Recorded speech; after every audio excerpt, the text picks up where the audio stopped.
Tuhan, manusia, alam. Jadi apa saja yang belum dibahas dalam Al-Quran yang pernah kalian dengar, yang bukan dari Tuhan, bukan juga dari manusia, apalagi?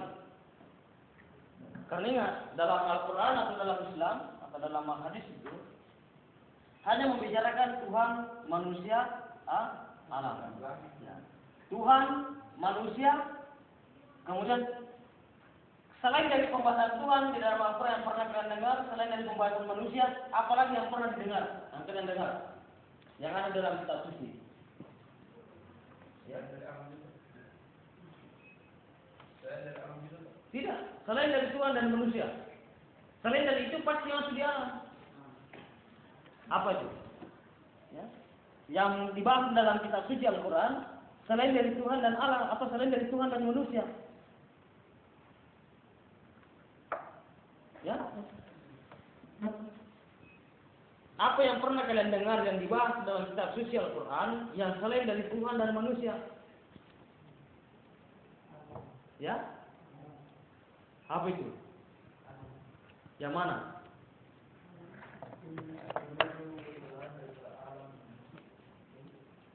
Apa saja yang pernah kalian dengar di dalam kitab suci Al-Quran yang selain dari Tuhan dan manusia? Ya? Atau apa-apa saja yang dibahas dalam Al-Quran yang selain dari Tuhan dan manusia?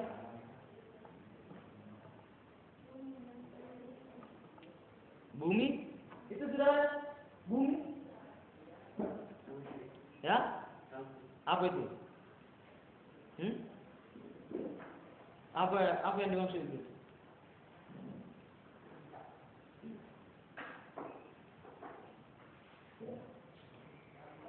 Jadi apa yang dibahas dalam Islam atau yang pernah kalian dengar dalam Islam atau dalam Al-Quran yang dibahas selain dari Tuhan dan manusia, apalagi yang dibahas? Apalagi yang diceritakan selain dari Tuhan dan manusia di dalam Al-Quran? Hari kiamat juga termasuk. Jadi alam disebut sebagai alam non atau disebut sebagai yaumil akhir, hari akhir. Jadi hari akhir, hari kiamat juga adalah masuk dalam alam. Apalagi? Ya? Surga? Ya, surga neraka juga termasuk bagian daripada alam. Gitu. Apalagi yang dibahas? Ya? Alam kubur. Apalagi? Alam kandungan. Ya, alam rahim di mana itu? Itu alam materi atau apa? Atau di kambing itu kah? Ya?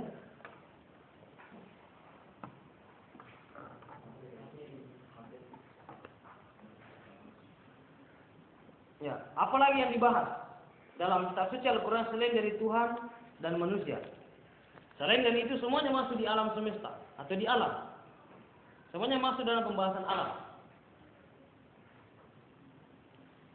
Ya, karena semuanya inilah yang akan dikelola, yang disebut sebagai alam materi. Alam materi inilah yang akan dikelola oleh manusia untuk dimanfaatkan seluruh manusia yang lainnya dan seluruh makhluk yang lainnya. Ya? Apa? Oke, jodoh rezeki. Nah, itu ada nanti pembahasan yang tersendiri itu. Ya, mengenai jodoh rezeki. Nah, itu juga bagian daripada hukum alam semesta. Itu juga bagian dari hukum alam yang disebut sebagai sunnatullah. Dan itu ada pembahasan terperinci yang lainnya tentang itu. Jadi alam meliputi alam materi dan alam materi itu apa? Non materi? Ya?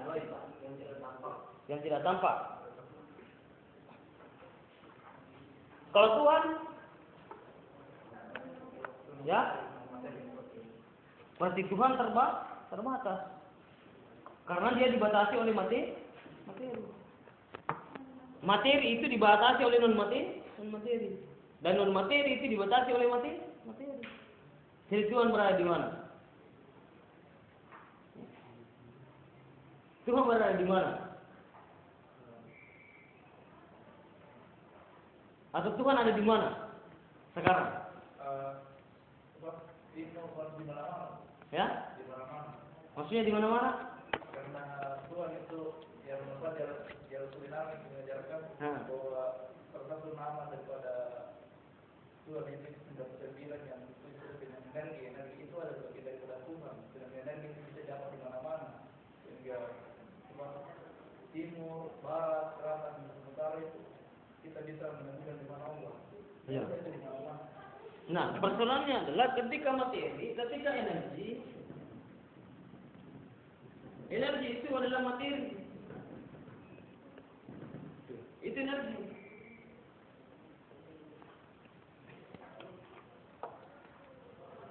Jadi energi itu merupakan materi.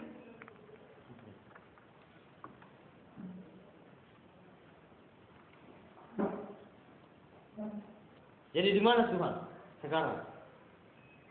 Ya? Di mana Tuhan sekarang? Ya? Di mana?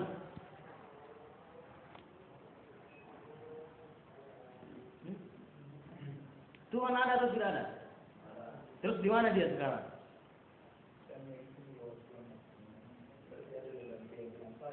Ada dalam?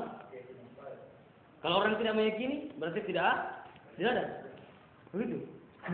Kalau Tuhan hanya berdasarkan keyakinan, berarti ketika orang tidak meyakini, berarti dia tidak ada.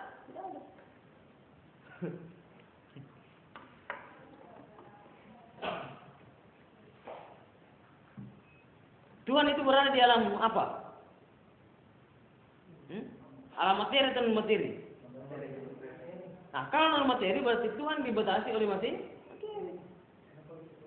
Iya. Karena materi itu dibatasi oleh non materi dan non materi dibatasi oleh materi. Buktinya, malaikat tidak bisa dilihat oleh Anda karena kenapa? Dia berada di non materi sehingga terbatas ketika orang berada di materi. Karena Anda tidak bisa melihat, berarti dia dibatasi.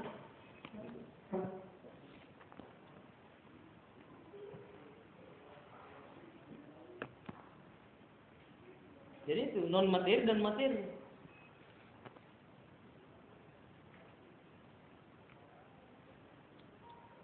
Anda berada di alam mana? Di alam apa namanya sekarang? Ya, alam materi. Alam materi. Karena kalian berada di alam materi,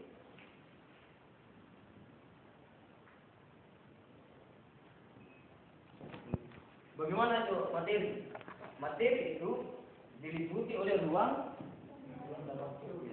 dan waktu.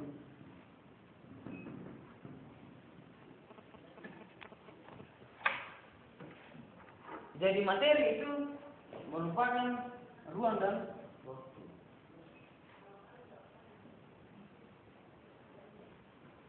Jadi kapan adanya waktu? Ya, kapan adanya waktu? Kapan ada namanya waktu? Ya, yang mana? Ya, yang mana duluan? Waktu atau Tuhan? Yang mana duluan? Waktu atau Tuhan? Hah? Yang mana duluan? Ruang atau Tuhan? Yang mana duluan? Ruang atau Tuhan? Ruang. Terus di mana dia berada ketika tidak ada ruang? Yang mana duluan? Ruang atau Tuhan? Karena apa? Dia tidak bisa didahului oleh apapun. Ya. Jadi dia dulunya adalah satu.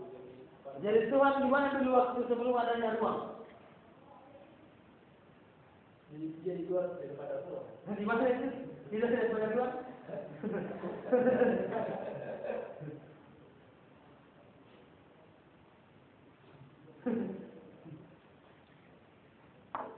Yang mana duluan? Ruang atau Tuhan? Ya?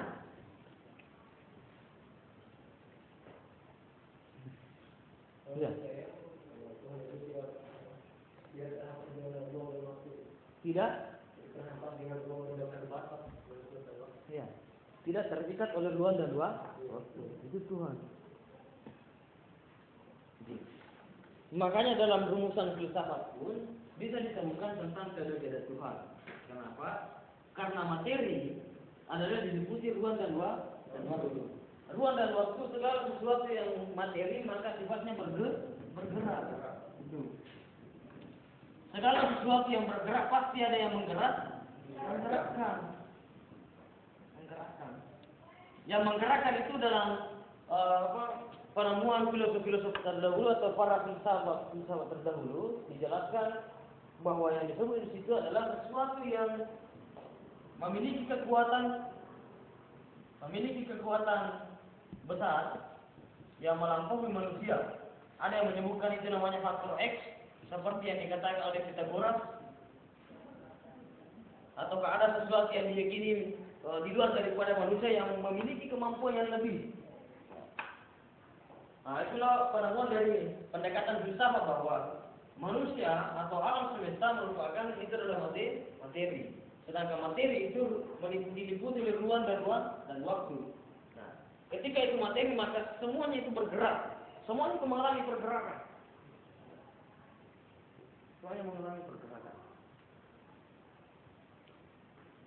Istilah konsepnya dalam Islam disebut sebagai inna lillah wa inna ilaihi raji'un. Apa artinya itu? Ya? Apa inna lillah wa inna ilaihi raji'un? Apa artinya?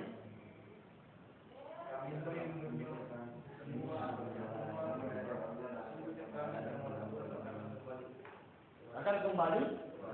Itu disebut sebagai akan bergerak kembali kepada Tuhan. Innalillah, sesungguhnya segala sesuatu dari Allah akan kembali kepada Allah sendiri. Itulah konsep gerak yang diperkenalkan Islam. Dan ternyata memang kaum filosof juga menemukan tentang konsep gerak, bahwa segala sesuatu yang bersifat materi maka mengalami namanya pergerakan. Segala sesuatu yang bergerak pasti ada yang menggerakkan. Sesuatu yang menggerakkan pasti yang tidak bergerak. Karena kapan dia bergerak, maka ada yang menggerakkan. Berarti harus sesuatu yang tidak bergerak.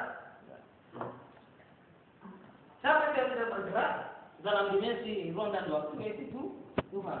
Tuhan itu meliputi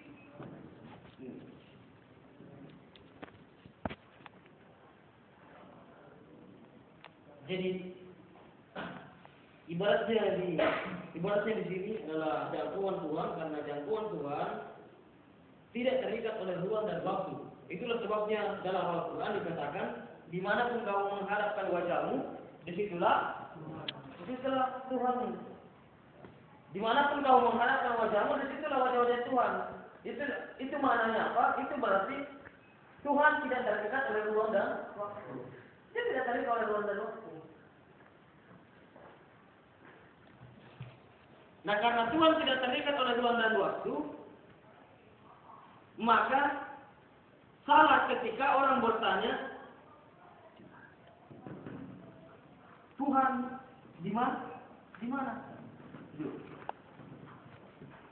Keliru orang atau salah pertanyaan ketika dipertanyakan Tuhan di mana? Karena kata di mana menunjuk kepada ruang dan waktu. Itu pertanyaan keliru ketika dipertanyakan Tuhan di mana? Karena Tuhan bukan materi, sedangkan materi itu meliputi ruang dan waktu. Dan pertanyaan di mana menunjukkan tempat.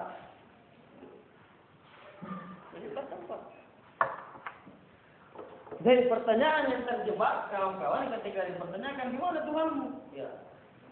Bahkan mempertanyakan bagaimana wujudnya Tuhan.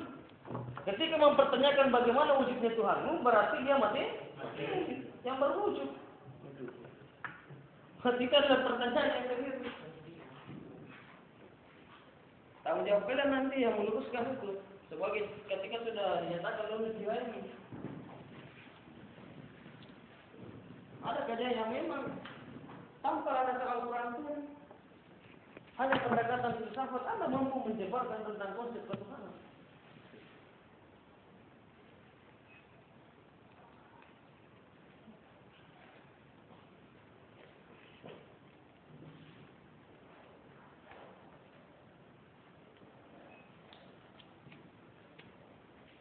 Jadi apa itu manusia? Ya, itu tadi konsep ketuhanan, kita ke manusia lagi. Jadi apa itu manusia? Ya. Makhluk yang terbatas pada undang Makhluk yang terbatas pada undang. kalau ini kira-kira terbatas atau tidak dalam ruang waktu? Hah? Kalau terbatas berarti sama manusia. Begitu. Ya, Manusia adalah makhluk ciptaan Allah yang berbeda dengan makhluk yang lainnya, baik secara biologis maupun rohani.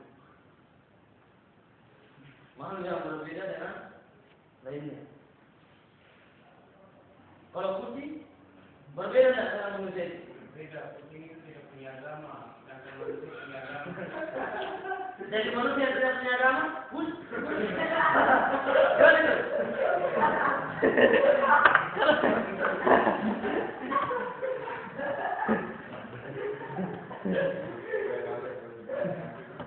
Perbaiki dulu kerangkanya, bos. Perbaiki kerangkanya. Anda mau berani masuk di hari ini harus jelas kerangkanya. Kalau kalian tidak berangkat dari kerangka berpikir yang kuat, maka kawan-kawan akan tidak menjadi wah dimanapun kalian berada. Karena kerangka berpikir yang matang inilah yang akan membedakan kalian dengan yang lain, dan itulah yang memberikan ciri khas. Oh ini kalian ini, oh ini bukan. Kerangka-kerangka seperti itu yang kalian harus bangun.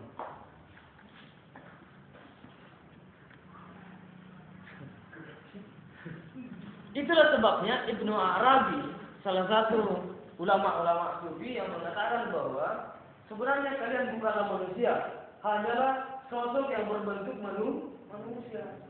Kalian bukanlah manusia, tapi baru makhluk yang berbentuk manusia. Yang manusia adalah saya sebagai pemateri, instruktur, senior Anda yang sudah lulus di hari ini.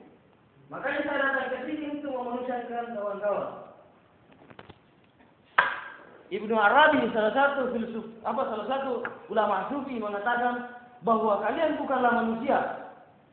Kalian belumlah menjadi manusia, tetapi baru sosok yang berbentuk manusia. Baru sosok yang berbentuk manusia. Berarti manusia pada saat dia punya ilmu. Ya. Itu penjabaran dari Ibnu Arabi dalam mendeteksi dan mengkaji tentang kemanusiaan dan manusia, bahwa manusia atau kalian belum menjadi manusia, tapi baru sosok yang berbentuk manusia. Berarti ada kajian yang mendalam dari ungkapan Ibnu Arabi bahwa apa yang menyebabkan seseorang sehingga dikatakan manusia. Begitu.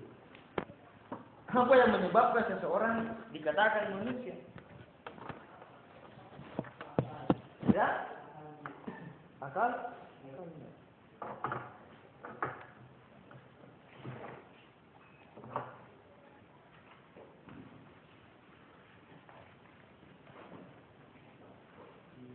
Ada yang berkomentar tentang manusia, bahwa kalian bukanlah manusia, tapi baru sosok yang berbentuk manusia. Oleh karena itu saya datang ke sini di depan kawan-kawan ingin memanusiakan,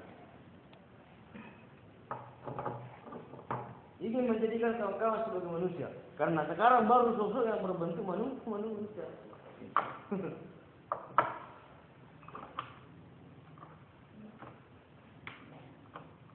Yang mana itu manusia? Ya? Yang mana itu manusia? Ya? Yang mana manusia? Ya? Apa? Ya, yang mulai dari pada saat terjadi perubahan dari yang tadinya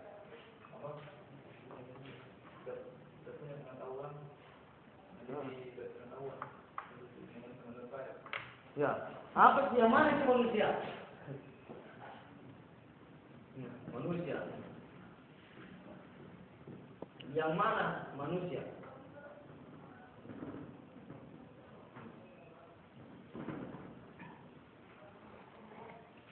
Apakah manusia itu nyata?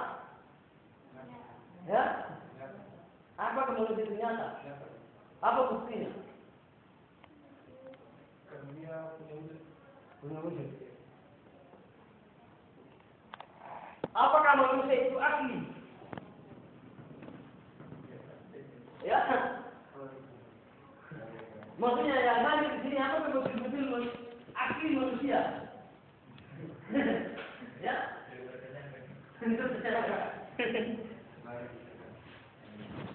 Apakah itu manusia itu nyata?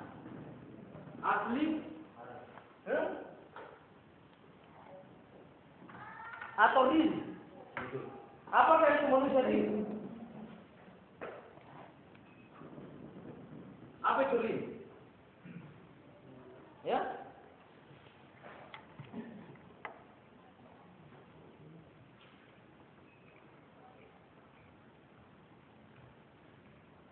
Ya. Apakah manusia itu nyata? Bisa jadi segera.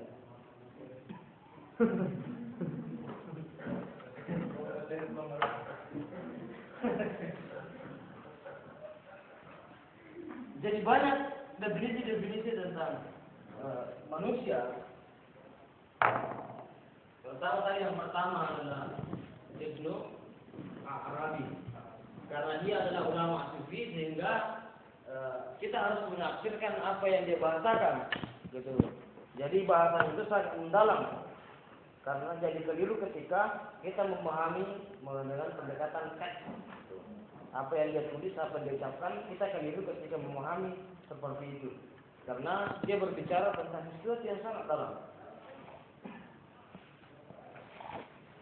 Yang kedua, manusia menurut Ali Zaryati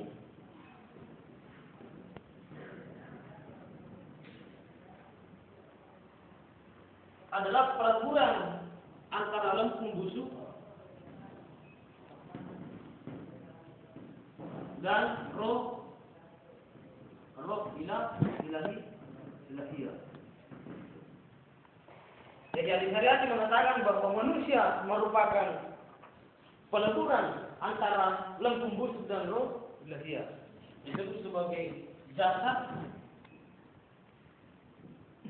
Lempung busuk ditafsirkan sebagai jasad dan roh ilahiyah tidak disebut sebagai roh.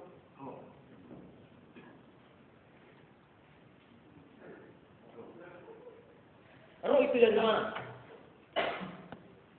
Ya? Roh itu dari mana? Yang mana itu roh? Roh itu adalah merupakan zat dari Allah sendiri. Roh itu sifatnya suci. Sifatnya suci. Ada yang mengatakan bahwa roh itu sifatnya suci, sedangkan jasad itu tidak suci. Itu selalu mengarah kepada keburukan. Karena dia menjadi biologis. Jadi manusia merupakan perpaduan antara jasad dan roh ilahiyah. Yaitu sifat-sifat ketuhanan yang suci. Sehingga dikatakan bahwa binatang itu tidak memiliki roh. Yang dimiliki hanyalah nyawa. Hanyalah jasad dan nyawa. Karena roh merupakan bagian daripada Tuhan yang membimbing siapapun itu untuk menuju kepada kebaikan-kebaikan. Ataukah ada yang mengatakan bahwa itu adalah satu potensi kesadaran. Itu roh. Potensi kesadaran. Maka itu yang disebut sebagai roh.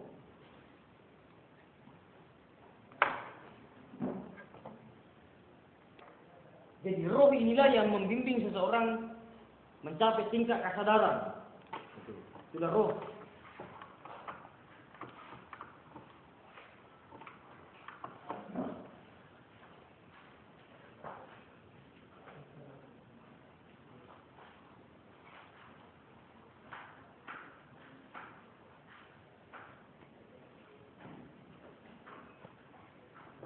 Apa itu jasad?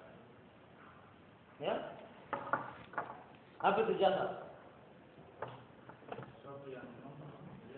Sesuatu yang nampak dilihat. Jadi mana yang nyata? Roh atau jasad? Ya? Ya, jadi roh tidak nyata. Itu. Yang mana yang nyata? Roh atau jasad? Ya? Yang mana yang nyata? Roh atau jasad?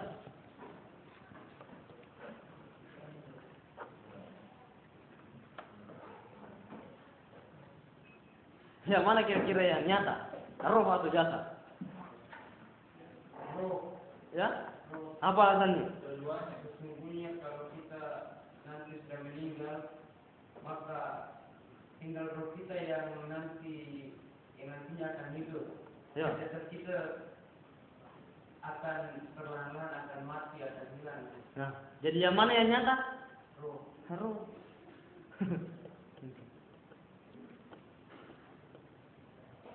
Itulah sebabnya Al-Farabi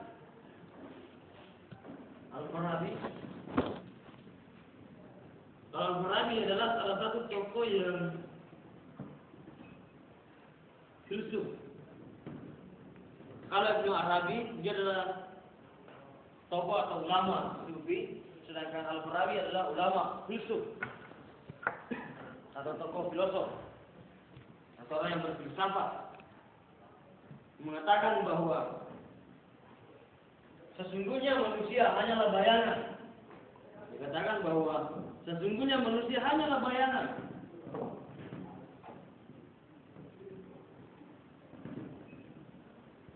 Dia katakan bahwa kalian hanyalah bayangan-bayangan.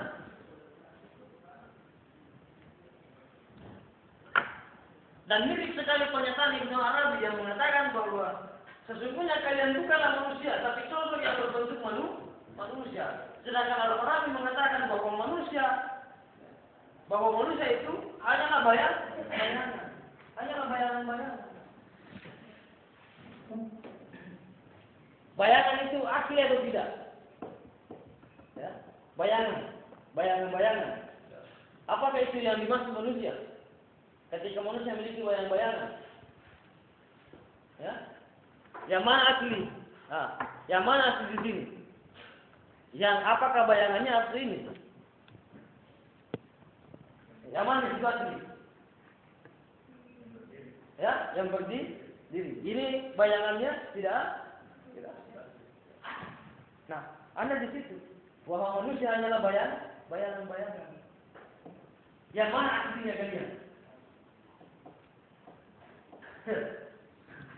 Ya, yang mana aslinya kalian? Roh.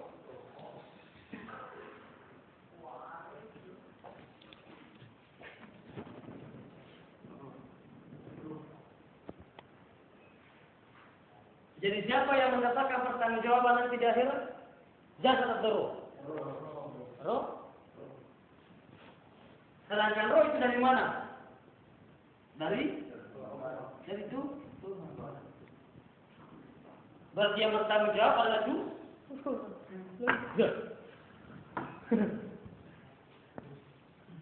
Iya. Roh itu kan putih. Terus?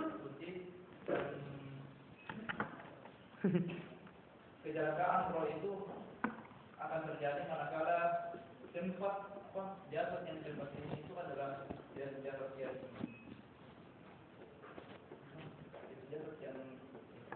dari yang selalu melaksanakan kejahatan atau itu daripada sejarah Islam. Jadi roh itu sebenarnya dulu disuci, tapi karena dia bertempat pada tempat yang salah, Roh itu suci, terus kulitnya bertempat pada tempat yang salah, itu jatuh yang jasad itu dari mana asalnya? Asal mulanya jasad. Dari saripati tanah. Jadi jasad itu dari saripati tanah.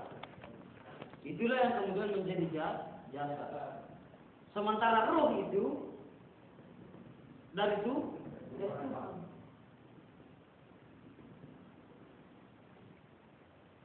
Alangkah kelirunya Tuhan ketika yang mempertanggungjawabkan adalah jasad. Sementara jasad nantinya akan kembali ke tahanan. Dan alangkah lagi kelirunya Tuhan ketika yang bertanggung jawab adalah roh. Sementara roh adalah bagian daripada Tuhan. Berarti dia memukul dirinya sendiri. Ya, jelas sekali. Apa? Ya. Kan sebenarnya roh yang ada dalam manusia, tapi ada juga nafsu. Dan nafsu inilah ya Pak, yang menarik. Ya. Yang menarik roh itu kepada kejahatan. Karena Ya. memang jahat itu adalah bersifat materi.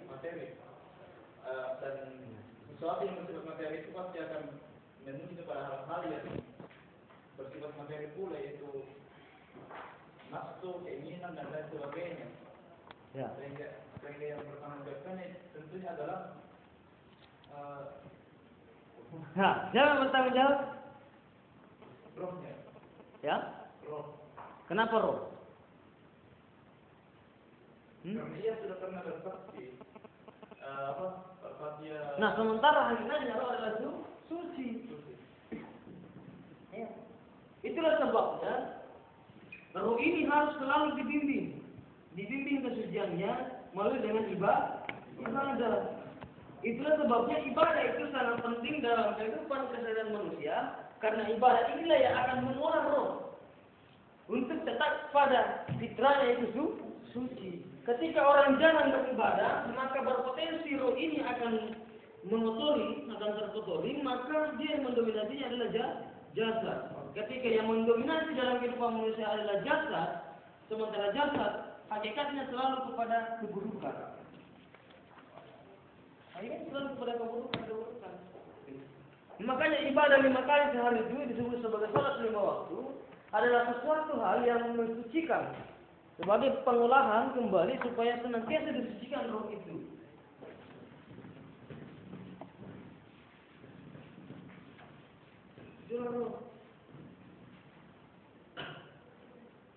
Jadi ibadah itu sangat penting. Makanya kehidupan manusia penting namanya tauhid. Karena itulah menjadi esensi. Esensi dari ajaran Islam adalah tauhid. Lawan dari tauhid adalah apa itu tauhid? Tauhid adalah mengesahkan Allah. Jadi lawan dari tauhid atau mengesahkan Allah disebut menduakan atau menyekutukan atau disebut sebagai syirik.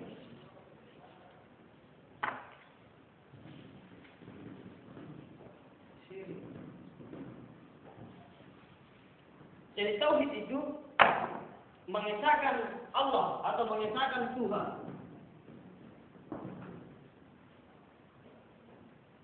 Tauhid terbagi 3. Yang pertama namanya tauhid rububiyah. Ya. Dan yang kedua tauhid uluhiyah. Yang ketiga tauhid asma wa sifat.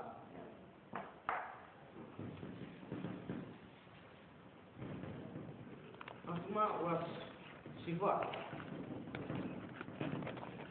Atau sering disebut sebagai asmaul husna.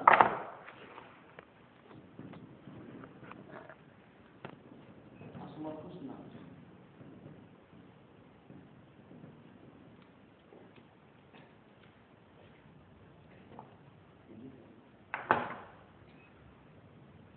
Jadi manusia menurut yang lain, manusia dalam kata Quran itu tadi poin yang ketiga. Yang pertama Ibnu Arabi, yang kedua Ali Syariati yang berbicara tentang manusia. Kalau tokoh barat tadi termasuk Charles Darwin yang berbicara tentang manusia. Tetapi Charles Darwin merupakan salah satu tokoh yang sudah digugurkan teori-teorinya karena banyak yang dianggap keliru, sangat bertentangan dengan perkembangan era modern dan telah digugurkan. Nah, sementara manusia menurut Aisyah binti Sabi. Manusia menurut Aisyah binti Sabi dalam bukunya Manusia dalam Perspektif Al-Quran. Manusia dalam perspektif Al-Quran. Dikatakan bahwa manusia dalam perspektif Al-Quran, yaitu yang pertama disebut sebagai Al-Bashar, yang kedua Al-Insan, yang ketiga An-Nas. Al-Bashar itu adalah biologis. Yang kedua Al-Insan, atau makhluk yang sadar, atau makhluk yang itu Al-Insan, makhluk yang sadar, makhluk yang bertuhan. Sedangkan An-Nas, kalau An-Nas itu apa? Makhluk yang sosial. Itu. Jadi An-Nas sosial, itu manusia. Nah, sedangkan manusia ini butuh bimbingan. Bimbingan yang dibutuhkan manusia itu bimbingan langsung dari yang maha memiliki segalanya, yang maha mengatur. Itulah disebut sebagai Tuhan, yang dipercaya disebut sebagai tauhid rububiyah. Berasal dari kata Rabb, ya, yang disebut sebagai pemilik, pemelihara, pendidik.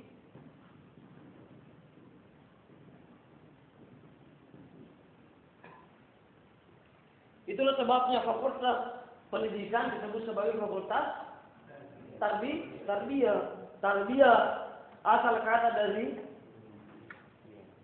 Rabbu yurabbi, tarbiyah.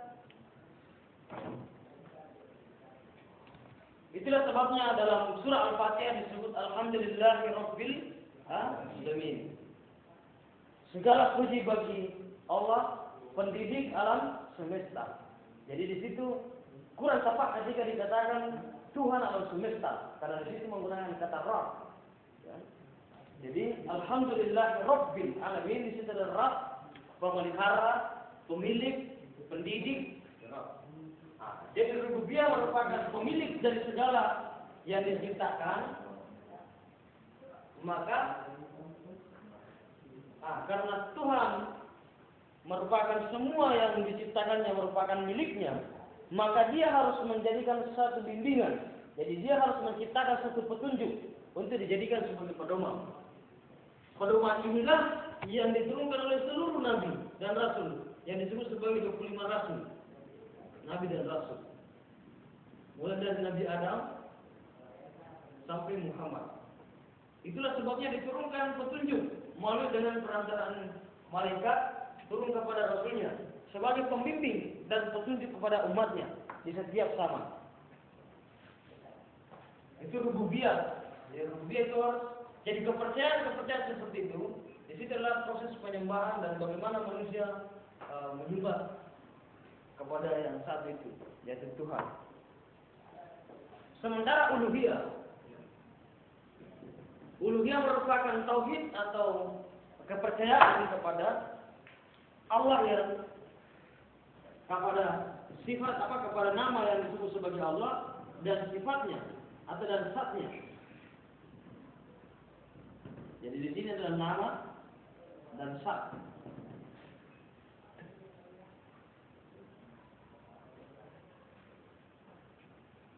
Jadi uluhiyah atau kata Allah disebut sebagai nama Tuhan yang disebut sebagai Allah. Jadi Tuhan itu banyak namanya. Ada yang disebut sebagai, dia menyebut namanya Rabb, menyebut namanya Allah. Ya, itu. Jadi Allah itu hanyalah salah satu nama dari itu Tuhan. Itu Allah. Jadi Allah itu hanyalah salah satu nama dari Tuhan. Ya. Karena Tuhan adalah Asmaul Husna disebut 99 nama. Meskipun dalam beberapa golongan-golongan yang lain menyatakan bahwa bukan hanya 99 tapi masih banyak lebihnya. Tetapi yang secara mayoritas lebih banyak itu 99 nama.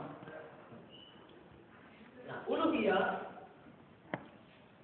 harus dipahami bahwa Allah itu selalu bersama dengan zatnya. Selalu bersama dengan zatnya.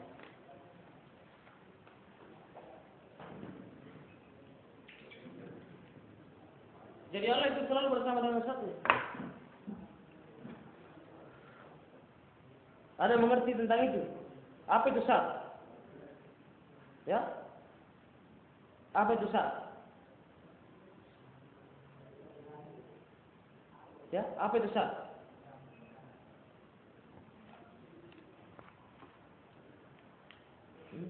Apa itu zat? Yang mana itu zat? Ya.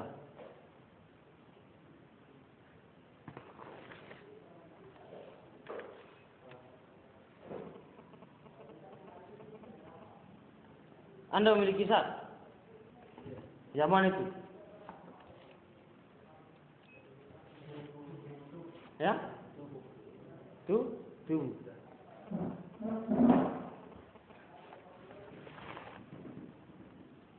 Jadi harus diyakini bahwa selain Tuhan disebut sebagai Allah, juga sekaligus ada zatnya. Kekeliruan bangsa Arab sebelum datangnya Muhammad untuk menyempurnakan menyempurnakan mata rantai keislaman, itu sebagai yang terakhir.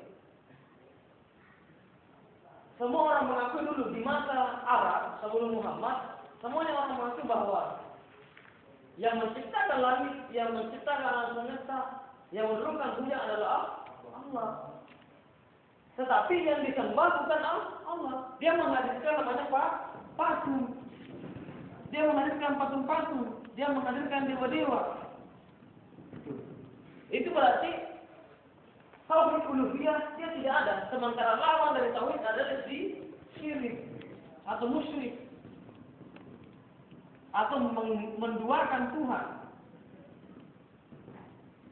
Kenapa dikatakan menduakan Tuhan pada saat itu? Karena di sisi lain dia mengaku bahwa Allah itu menurunkan hujan, Allah itu yang mengatur segalanya, tapi ketika dia menyembah patung.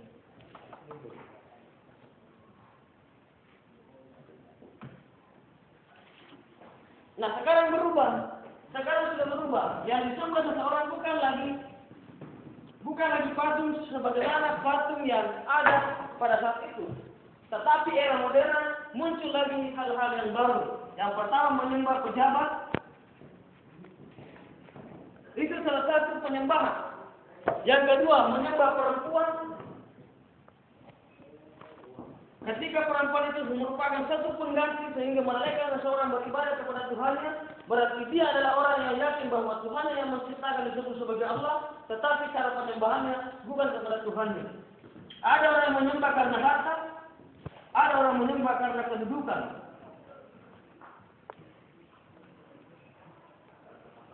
Berarti lawan dari bertauhid disebut sebagai syirik. Hati-hati. Ya? Tauhid. Tauhid itu yang selalu tauhid itu yang dimiliki seseorang yang ingin menjadikannya sebagai Tuhan. Atau tauhid itu ya ditafsirkan seperti oleh Cak Nur dalam bukunya Islam Doktrin dan Peradaban. Dia katakan bahwa tauhid itu adalah kecenderungan seseorang untuk mendewakan dirinya atau mentuhankan dirinya, seperti Firaun. Itu adalah tauhid. Nah, manusia yang ingin mentuhankan dirinya, padahal manusia sama dengan manusia. Nah, coba buktikan. Ada yang bawa terjemahan sebagai poin terakhir di pembahasan ini. Ada yang bawa terjemahan. Coba bagaimana pembahasan tentang yang dibahas di sini tentang uluhiyah.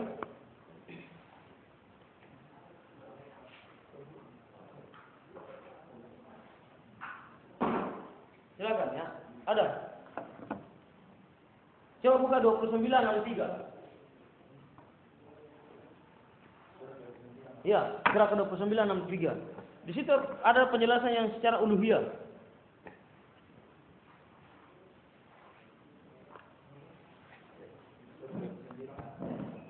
Ya. Coba baca artinya.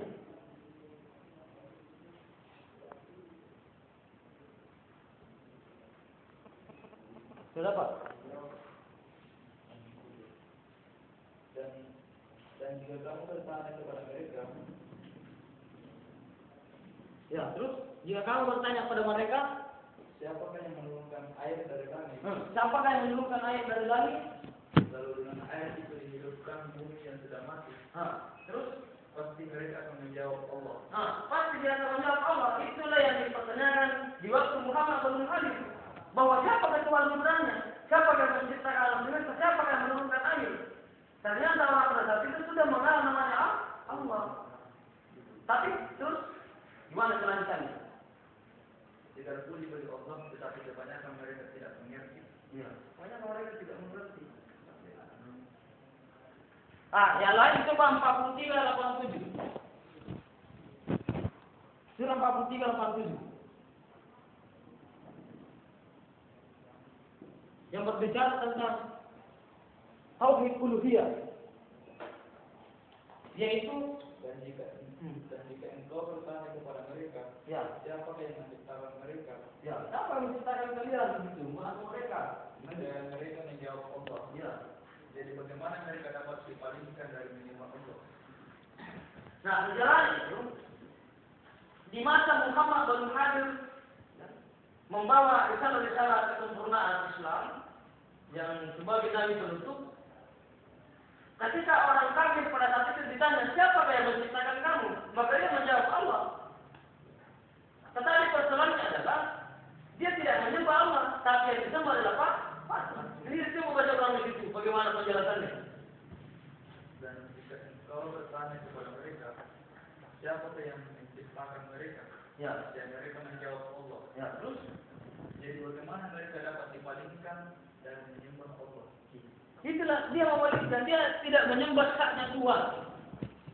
Dia hanya meyakini bahwa ada Allah, dia hanya percaya secara lisan kepada Allah. Tetapi bukti secara nyata dia tidak menyembah Tuhan. Yang disembah adalah apa? Patung. Kenapa yang disembah adalah patung? Karena itu adalah sosok benda yang dijadikan sebagai tempat tunduk. Nah, kenapa patung pada masa kafir Quraisy atau pada masa kafir Quraisy sebelum Muhammad? Karena patung itu adalah tempat tunduk. Jadi patung pada saat itu adalah tempat tunduk. Tempat tunduk yang dilakukan seseorang untuk beribadah kepada Tuhannya, tetapi di sisi lain secara lisan dan hati dia yakini bahwa Allah sebagai Tuhan yang menciptakan. Tetapi ketika dia menyembah, bukannya menyembah kepada Tuhan, tapi dia menghadirkan patung-patung untuk disembah dan tempatnya dia untuk tunduk. Nah, ketika kita menjabarkan konsep tauhid uluhiyah di era modern, maka segala sesuatu tempat tunduk selain kepada Tuhan disebut sebagai musyrik. Nah, ketika orang tunduk karena pejabat, maka dia telah menggadaikan konsep tauhidnya sebagai konsep tauhid uluhiyah. Berarti dia telah menggantikan konsep ketuhanan dengan konsep pejabat. Dia tunduk kepada dosen. Dia tunduk kepada aparat. Sehingga tidak menyampaikan kebenaran sebagaimana diperintah-perintah dalam Islam. Berarti dia telah menggadaikan keimanannya hanya karena persoalan ketakutan. Itu berarti orang yang keluar daripada tauhid uluhiyah. Lawan dari tauhid adalah musyrik. Banyak orang yang ingin menjadi PNS, menjadi dosen, menjadi pengajar, menjadi pekerja karena menyogok pejabat, menyogok dosen, menyogok aparat. Diam dalam kekerasan dan ketertindasan, itu adalah orang yang keluar daripada tauhid uluhiyah. Jadi hadis dalam bertauhid. Yang terakhir, asma wa sifat. Dia yakini bahwa 99 nama Tuhan ya, yang melekat pada dirinya. Salah satunya yang pertama, Maha melihat. Dia meyakini bahwa Tuhan itu atau Allah Subhanahu wa taala Maha melihat. Tetapi masuk ujian di mata kuliah, dia menyontek buku. Kira-kira gimana itu pernyataannya bahwa Tuhan Maha melihat? Dia ujian nasional, dia mendapatkan jawaban dari luar. Kira-kira gimana di situ fungsinya? Di mana di situ pernyataan buktinya bahwa Anda adalah orang yang percaya kepada yang ketiga adalah tauhid asma wa sifat atau asma husna. Dia merusak anaknya orang, di mana di situ fungsinya bahwa Tuhan Maha melihat. Dia dalam bertauhid. Dia duduk di jabatan hanyalah mengubah-ubah nota, hanya mengubah-ubah angka, maka dia korupsi. Di mana fungsinya di situ tauhid? Yang disebut sebagai Tuhan Maha melihat.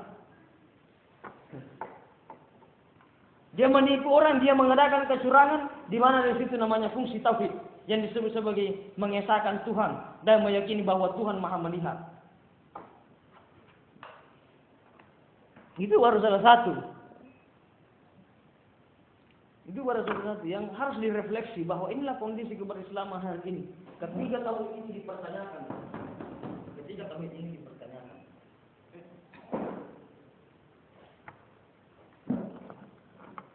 Prof. Hamdan, salah satu guru besar UIN, ya, yang berkecimpung di tarbiyah, yang pernah menjadi dosen, asisten dosen dan dosen di Amerika Serikat, di Barat, Kanada.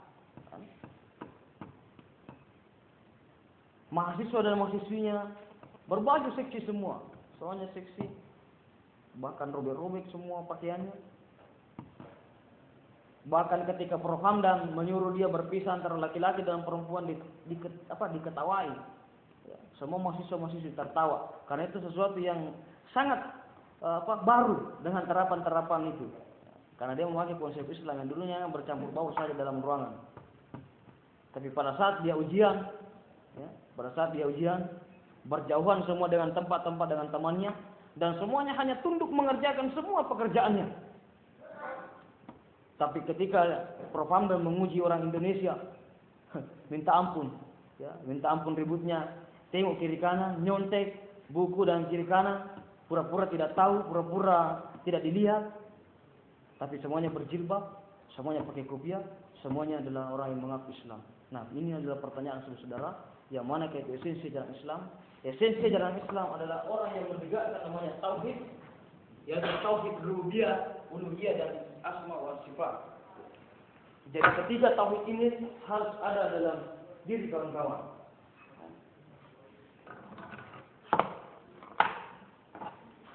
Ya, seperti itulah yang bisa saya uraikan pada kesempatan ini karena waktu yang membatasi kita untuk berkecimpung pada pembahasan esensi ajaran Islam.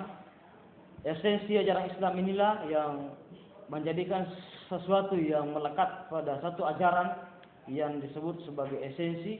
Ketika itu hilang, maka tidak ada fungsi-fungsinya yang lain. Itulah disebut sebagai tauhid. Tauhid itulah yang sangat penting. Tauhid bukan hanya sekedar ucapan, bukan hanya sekedar apa yang diyakini, tetapi sesuatu yang melekat dan bisa dibuktikan sebagai tindakannya nyata. Itulah yang disebut sebagai di dalam hal ini. Yang pertama adalah Islam, iman, dan ihsan. Atau iman, ilmu, amal. Nah, itu 3 rentetan itu.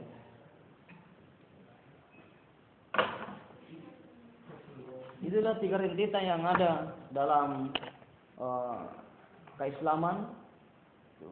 Islam, iman, dan ihsan. Kemudian difungsikan di hal ini menjadi iman, ilmu, amal.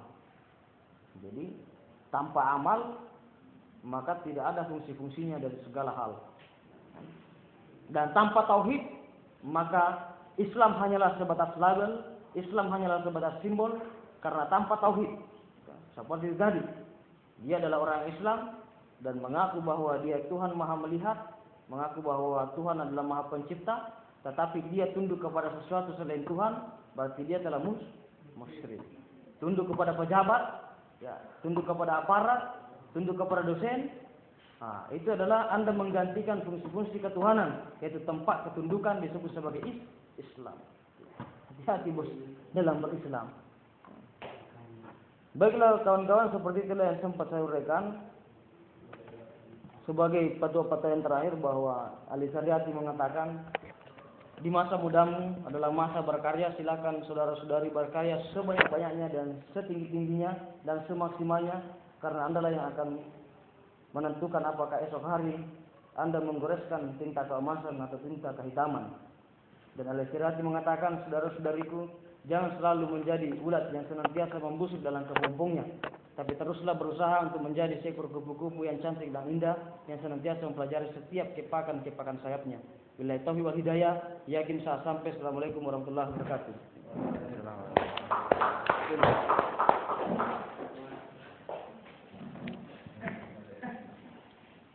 Ya. Ya. Saudara-saudara sekalian, ya. Seperti itu.